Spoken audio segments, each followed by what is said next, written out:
yeah, bo-ba-doo-ba-doo-ba-ba-doop-doo-doo-doom, and you got it down. So that's the goal with this whole thing. The other tip I can give you is don't look at the real book. Okay, I don't look at the real book. What I do is I play the melody as best I can from memory. And if I'm having trouble with the melody, I put my sax down, put on the play along again, and I try to sing the melody. Okay?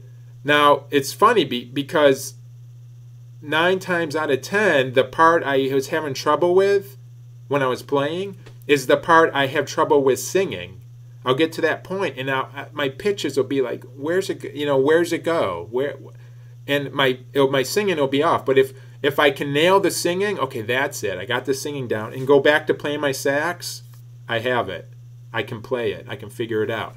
If I can't sing it, I can't play it. So my goal is not to open the real book on these tunes in my set list. What I've found for me over the years is as soon as I open the real book and look at it, yes, I'll play it right, but I haven't figured it out.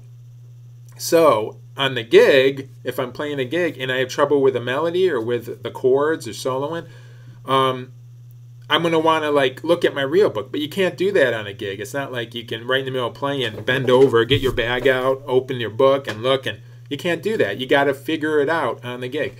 So that's my goal when I'm playing with this set list. If I have trouble, I try to figure it out. And this singing thing I just told you about, I don't do that till after I've tried to play the melody a number of times. Then I do the singing thing. Same thing with the chords. If I'm playing and I can't remember a certain chord, I try to figure it out.